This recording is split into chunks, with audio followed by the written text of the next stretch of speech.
There's people getting rich off this graph.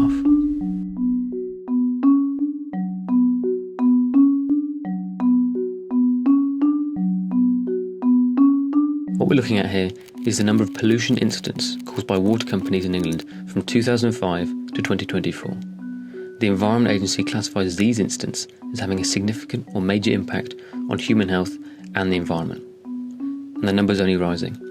In 2024, pollution incidents reached their highest level since 2013, up 60% on the previous year alone. Now, this isn't easy stuff to understand at first glance. We're talking about infrastructure, government, permits, regulations, and corporate structures. These companies don't really want any of this to be known. But if you start to dig, which I've been doing, and you look deep enough, you start to see what this graph actually represents, who built the conditions for it, what the incentives are, and whether the people who are supposed to be fixing it are actually benefiting from it staying broken. So, in this video, I'm going to show you who gets rich whilst pollution goes up. And I want to start with one person. Her name was Julie Morn, and in the summer of 1999, she brought her family to South Devon on holiday. They were staying in a chalet at Dawlish Warren, overlooking the beach. Julie had chosen the location as they'd stayed 5 years earlier, and most importantly, the beach had a blue flag, the gold standard for water quality. Her daughters Suzanne and Heather loved collecting shells and splashing around in the sea with their father Mark. In fact, Heather had a deal with her mum. She could collect as many shells as she liked, but had to choose her 10 favourites to take home. On their first day, whilst making their way down to the beach, Heather accidentally stepped into a shallow pool beside an outlet pipe. Her father Mark saw toilet paper floating in the water. He washed off in the sea, however, and Heather carried on about her day, collecting shells and playing in the surf. A couple days later, however, Heather became seriously ill. What started as an upset stomach and vomiting became far more serious when she was rushed to hospital after having fits during the night. She was later diagnosed by doctors with having contracted E. coli 0157, an incredibly dangerous bacterial infection that's especially harmful in young children, and, in some cases, can lead to a life-threatening form of kidney failure called hemolytic uremic syndrome. Heather was placed in intensive care and put on a ventilator by hospital staff. However, after more than a week, she showed no signs of improvement, and on the 8th of August 1999, doctors told Julie and Mark that Heather's kidneys had failed, and she'd suffered permanent brain damage. Consultants advised them to withdraw her life support. The nurses placed Heather in her parents' arms, but she didn't pass straight away. Her heart kept beating as she lay there, but not for long enough. She was 8 years old. She never got to choose her 10 favourite shells.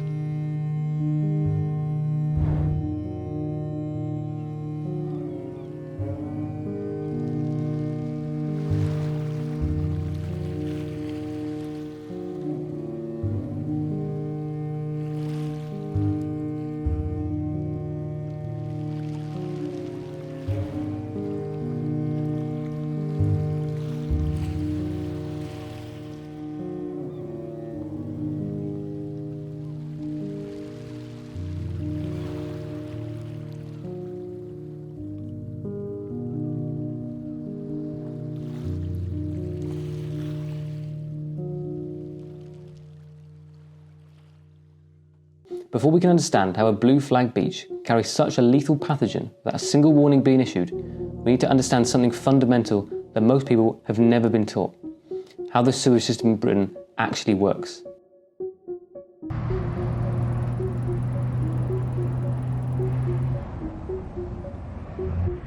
What do you see as really being the cause of the pollution problem here?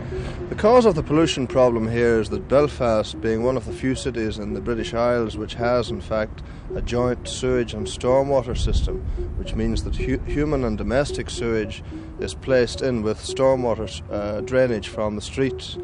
The man in Belfast is describing the combined sewer system. It's the same system that's still operating largely unchanged under every city, town and village in the UK today. Now look at this diagram. When you flush a toilet, the wastewater travels through your household pipes into the combined public sewer. In a system working as intended, that sewer then carries everything to a treatment works, where it's cleaned to a legally required standard and then discharged as treated water downstream. But here's the complication that defines almost everything in this video. You see, the problem is that most of Britain's sewers were built in the Victorian era, and what seemed like a sensible decision back then has ended up causing continual damage ever since. The Victorians built the combined sewer, one pipe that would carry everything. Wastewater from homes would combine with the rainwater running off roads, roofs and other surfaces, with them all eventually ending up in the same pipe. However, in periods of very heavy rainfall, the volume of water can multiply many times within a matter of hours, meaning sewers can easily become overwhelmed, and with no release valve, the water would simply back up into people's homes and onto the streets. So, they built release valves. They called them storm overflows. When the water level in the pipe reaches a threshold, the valve opens automatically and diverts the excess water into the nearest river or the sea. What comes out of that pipe when the overflow opens is not treated water. It is the actual contents of your sewer. Human waste, sanitary products, basically whatever's been flushed down the toilet, diluted with some rainwater, but otherwise raw, completely untreated sewage. It's worth pointing out that storm overflows are permitted to operate in law, but only as a last resort in periods of exceptional weather, when the system would otherwise be completely overwhelmed. The permits the Environment Agency issues to water companies are explicit about this. In all normal climatic and seasonal circumstances, the sewage must be treated. Now remember, normal, not heavy rainfall, not a wet winter, normal.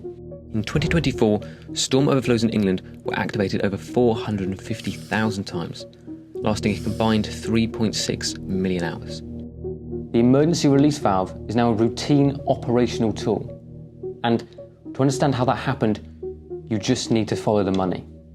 Which we will do shortly. But first, I want you to see what it actually does. Look at these rocks. They're covered in a brown sludge. No fish, no insects, no plants, just algae. Everywhere. I went and spoke to Eric Heath, the Director of Natural Capital and Ecology at Belmont Estate in North Somerset. Like, our understanding of rivers and river ecosystems has changed massively over the last 10, 20 years.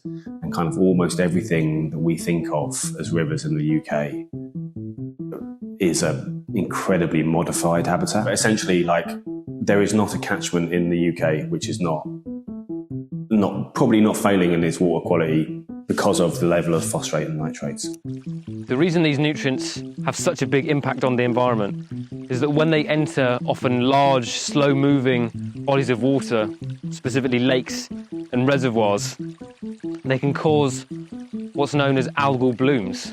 And algal blooms, they're part of the system. So, often people look at them and are like, oh my God, that's awful. But actually, you would get a flush of algal blooms in some systems. It's not necessarily a problem. The problem comes when it becomes extensive, when it doesn't go away. And then you get to the point when, so it changes the water chemistry and it starts taking oxygen out of it's a couple of things. You can physically swamp in an environment, so there's nothing you can get through it.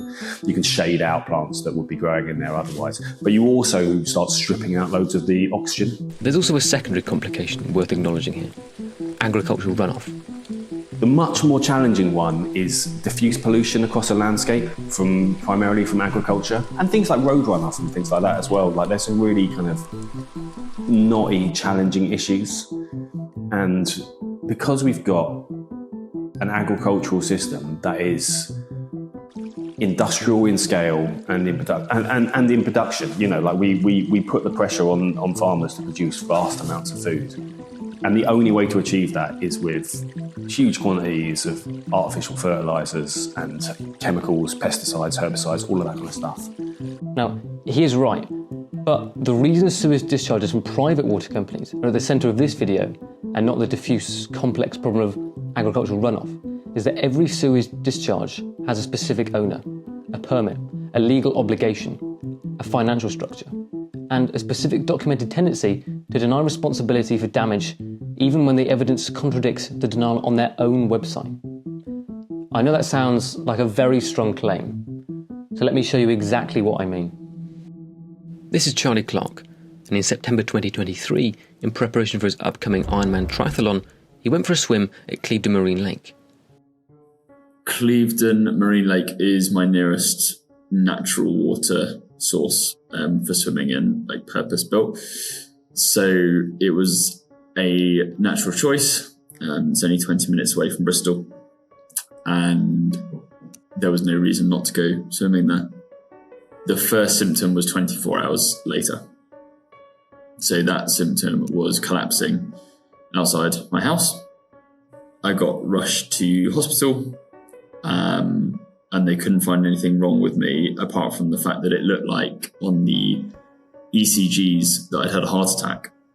So that was what the test showed. From then on, they discharged me and said, we can't do anything for you. There's nothing ongoing that's wrong. It was just an episode that happened, but I didn't show any more symptoms. So I took it into my own hands and did 6 months worth of research and private consultations and lots of different tests to figure out what was going wrong. And then hired a private doctor, a private heart specialist, who put all the information that I'd gathered together and concluded that the most likely outcome or the most likely reasoning was that the pollution, sewage pollution, had caused a virus in my chest, which had then affected my heart. Because Clevedon Marine Lake holds its water from the last tidal flow, the sewage had been sitting in the lake for 12 hours before he swam in it. Yeah, so it was a virus that had been brewing in my chest that had been caused by pollution. And that virus had caused a lot of organs to swell and change kind of characteristics. So then when I went outside for a walk and I got home, my blood pressure dropped and my heart kind of did a mini reset, effectively.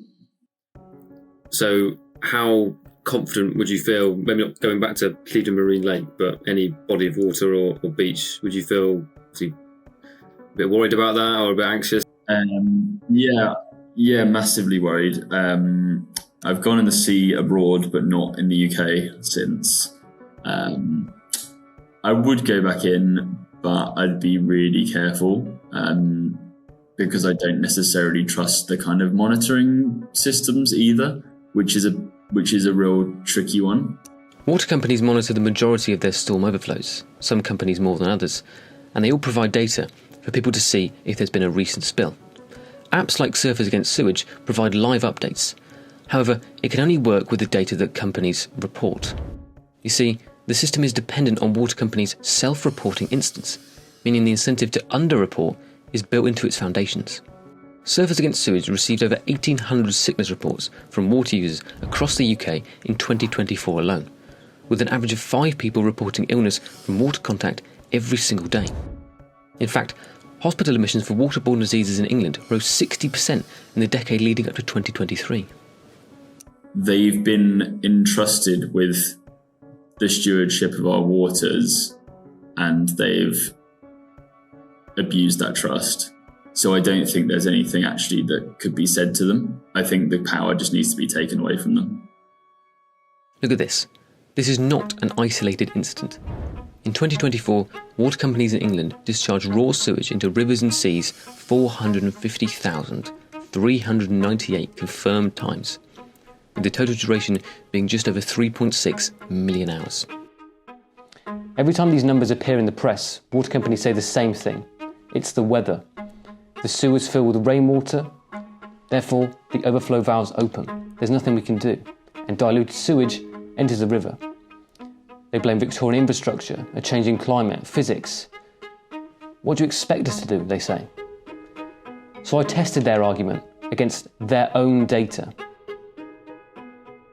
If we look at this graph, we can see the monthly discharge hours in 2025 for Wessex Water, which is my local water company, and the Environment Agency's official rainfall data. The Environment Agency grades each month across 7 categories, ranging from exceptionally low to exceptionally high. If you look closely, you can see that in January there was a lot of rainfall, 137 millimetres, and was categorised by the Environment Agency as notably high. We can see that as the amount of rainfall decreases, the number of sewage hours decreases as well.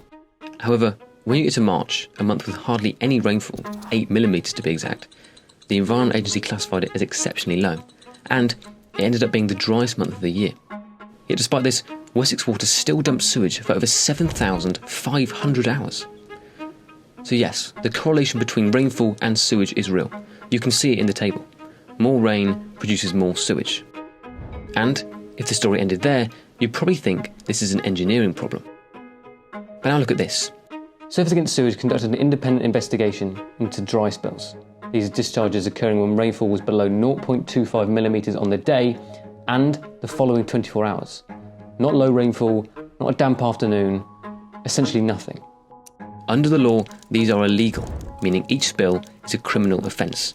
In 2025, water companies in England and Wales discharged sewage illegally during dry weather for at least 187,241 hours. They discharged onto nearly a fifth of England's designated bathing sites, affecting 105 for a total of 7,885 hours. And of those sites, nearly 80% were officially classified as good or excellent for water quality by the government. Now, I want to show you who owns all of these companies, and I want to be specific because the answers are surprising.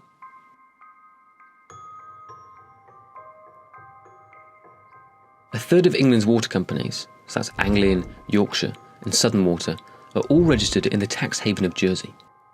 Now let's look a bit deeper. One of Southern Water's shareholders is called IIF, International SW UK Investment Limited, company listed in the Cayman Islands.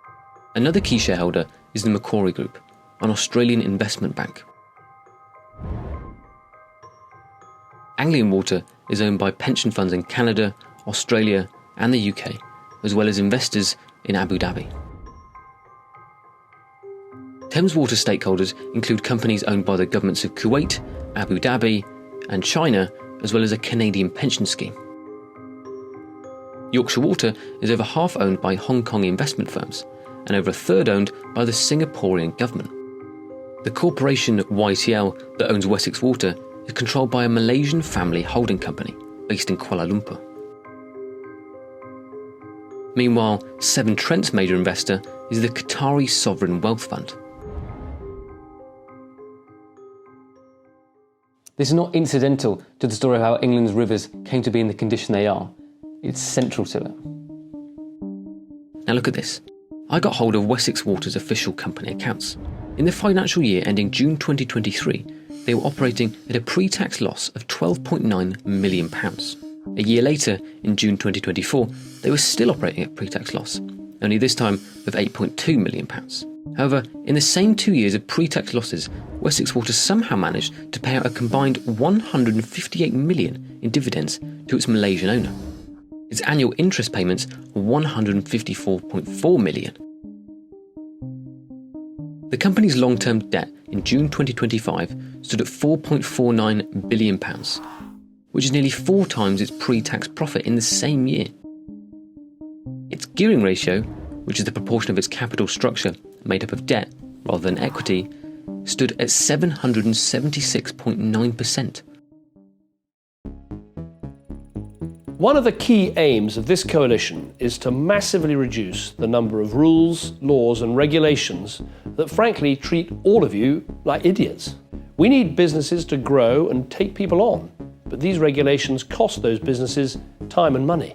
There are over 21,000 statutory rules and regulations currently in force in our country, and I want us to bring that number and the overall burden of regulation down.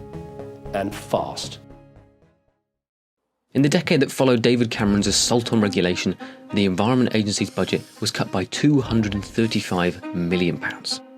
Since privatisation in 1989, water companies in England and Wales have paid out a combined total of £74.2 billion in dividends to shareholders. Research conducted by the Liberal Democrats from 2023 to 2024 found that 3 billion litres of water is lost every single day through ageing, leaking pipes in England and Wales. That's the equivalent of 1,200 Olympic-sized swimming pools full of water that disappears every day, simply because the infrastructure that should have been maintained and replaced has been left to age, all while the money you pay in bills is extracted by overseas investors. This is Chew Valley Lake. It's one of the largest reservoirs in the southwest of England and supplies drinking water to hundreds of thousands of people in and around Bristol.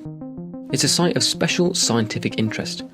However, it's classified by the government as having a poor ecological status in both 2019 and 2022, which were the last 2 times it was tested. But before I show you the data in detail, I want to show you something I found on our website. This is Wessex Water's Coast and River Watch map. They built it themselves in an effort to be more transparent with customers who are concerned about their local areas being affected by storm overflows. I came across a site located upstream of Chew Valley Lake. It's situated in the village of East Harptree, and despite its small size, sewage discharges are concerningly frequent. Now, if you click on the site, you can navigate to the Impact tab, where they mention that this overflow discharges to Chew, source to Chew Valley Lake. Great. At least they acknowledge where the water goes. Now read the next sentence. The reasons for not achieving good ecological status in this water body are not linked to overflows. RNAGs. This is a specific technical term. It refers to the Environment Agency's own official database, the Catchment Data Explorer, which records exactly which activities from which sectors are causing each water body to fail its ecological targets. Here's what that database says about Chew Valley Lake. If we look at this table, we can see that the water industry is clearly named on 3 separate occasions, 2 of which are for continuous sewage discharges. And a key thing to point out is that under the Significant Water Management Issue column, or SWMI, these are labelled as point source pressures, meaning they've come from a single known location, whereas the agricultural categories are listed as diffuse source pressures, which essentially means they've come from a variety of locations across the entire catchment. So, despite the data showing otherwise, Wessex Water still makes the claim that their overflows are not linked to the lake's ecological failure. Steve Thomas has lived in East Harptree for over 20 years and is a member of the East Harptree Climate Change Group. He has a degree in environmental science and a master's in underwater science. He noticed things changing in the River Chew and the lake, so started making phone calls. I phoned initially Bristol Water and said, do you know there's a load of muck going into your into the reservoir which we sat next to? And they said, oh, that's not our problem, that's Wessex Water. I said, but it's the drinking water for Bristol. Well, talk to Wessex Water. So I contacted Wessex Water and they said they'd get back to me. A Wessex Water representative eventually called, although they weren't from the company. They were instead from a firm employed to handle queries on their behalf. 6 months later, someone got back to me and said that they were representing Wessex Water. They weren't actually from Wessex Water. They were a company employed by them to do their field questions, I guess. I know what's going in it, and if I was sitting in Bristol, I'd be absolutely horrified. I'd be horrified that somebody from Bristol Water says, oh no, that's Wessex Water that's polluting our lake, your water. Steve asked the manager at East Harptree's Water Recycling Centre when Wessex Water was planning to upgrade the site. When I drilled down into what's happening for East Harptree, that's what interested me. And I think, you know, they'll fire figures out all over the place and, you know, make things sound as if, you know, they're really doing a lot of investment. And as you said, when you drill down into it, it's not quite as good as it looks. No. And I said to the guy, well, all right, the population of East Harptree has doubled effectively in the last sort of 10, 20 years, which means the amount of sewage going in has doubled. When are you going to do something about our sewage works? And he said, 2040. Well, I think the model that's being used at the moment is wrong. So if you're running a business, what your job is to make as much money for your shareholders as possible. And they're running a business. So what they'll do is they have, in the past at least, cut corners. And effectively, they're using our rivers to flush out untreated sewage. And what that has the effect of is just killing everything in the rivers. I mean, we're at this Chew Valley Lake. Not particularly nice there at the moment, but I mean, on a good day, full of wildlife. And we forget that we share this planet with a lot of other animals and birds. if you could speak directly to the government or Wessex Water or people in charge, what would you say to them and what would you ask them? Well, it'd be a demand. Okay. It'd be a demand, and I think we need. It's a monopoly. Yeah. You know, and water is the basis of all life that we know about anywhere at the moment. So it's absolutely essential that we get it right. And whilst I hear the arguments against nationalising the water industry, I think that's what needs to happen. I would make the people that are responsible. Now, I'd like to, say most of the workforce, the guys actually on the ground, guys and girls on the ground, delightful, great people, want to do a good job. The problem comes when you're up into senior management. Yeah. And frankly, I'd make them liable for what's going on, and I'd put them in prison. Are you pessimistic or are you optimistic about the future and what it holds? I think I'm relatively optimistic, strangely, because I think that there is more money going into this. There is more regulation happening. People are far more aware of what's happening. But I don't think that they should let up the pressure. And I still think that they should, in the end, renationalise water. And it's going to take some people with a big pair of cojones to actually do that. Yes. Yeah. After meeting with Steve, I decided to see it myself. And when I got there, I was pretty appalled. 2 days before I visited, Wessex Water had discharged raw sewage from East Harptree into the river for 18 consecutive hours. But when I checked the rainfall data for the preceding 72 hours, there had been none. A dry spell into the stream feeding the reservoir supplying drinking water to Bristol, in a water body that Wessex Water's own website says is not ecologically affected by their overflows. This is Britain in the 1970s, back when the water industry was still under public management. Yorkshire is one of the worst offenders, with many of its beaches polluted, not just with paper and oil, but with human excreta. Even such well-known holiday resorts as Whitby, Scarborough and Bridlington still discharge untreated sewage into the sea. It was certainly not a golden age. The same Victorian infrastructure, chronic underfunding and fragmented responsibility across hundreds of separate authorities.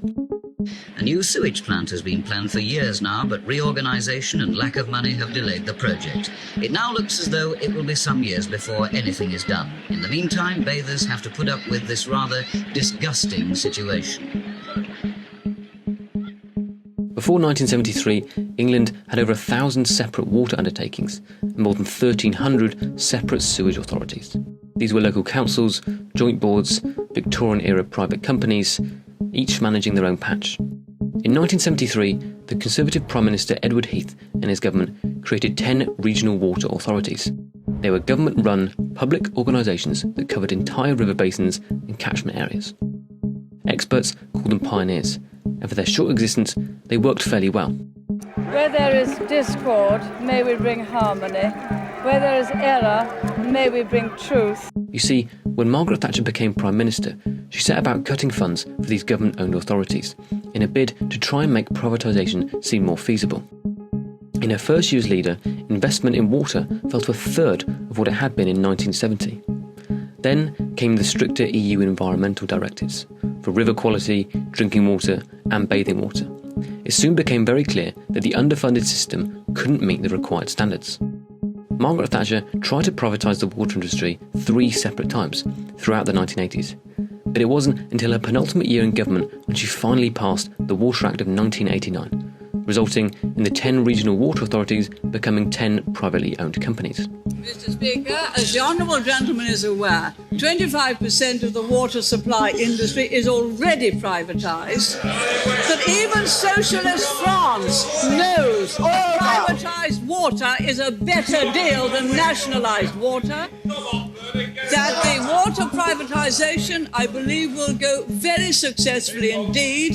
That will go very successfully indeed. And perhaps, therefore, we had better wait and see so that we can pontificate in the light of the facts instead of what the Honourable Gentleman said. So, Thatcher had systematically cut the funding of the public water authorities, watched them fail to meet the new EU standards, and then used that engineered failure as a justification for selling them. Soon, the 10 water and sewage businesses of England and Wales will be offered for sale. You can apply for shares in your local company, or any of the others. Register now, and incentives could be yours. England and Wales became, uniquely in the world, the only countries with a fully privatised water system. Lou Gower's family has been fishing the Severn for generations, but warns it's an endangered way of life. In common with other fishermen, he blames the nearby sewage works. And everybody knows it goes in by the millions of gallons, so there we are. It goes in and it's a pollutant, and fish can't live on that, so they either escape back to the estuary or die. So in your opinion, are they not doing enough to clean up the river? No, certainly not.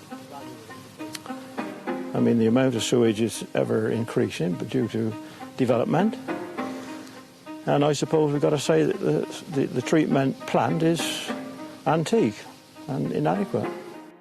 That's 1 year after privatisation. The Environment Agency has genuinely been improving. Its budget was increased to over £189 million in 2025. It carried out over 10,000 inspections on water companies, and it launched a record 96 criminal investigations in 2025. These are the real changes that we want to see. But context matters. Since 2015, the Environment Agency has concluded 63 prosecutions against water companies, securing £151 million in fines across an entire decade. There is also a structural problem that persists even as funding grows. You see, since 2009, the primary mechanism by which the Environment Agency knows whether water companies are complying with their permits or not is that the water companies report it themselves. They call it operator self-monitoring. So the water companies monitor their own operations and have to notify the regulator when they're in breach of those. The Environment Agency supplements this with its own inspections, announced and unannounced. But investigations have repeatedly found the agency cannot inspect at the frequency its own policies require.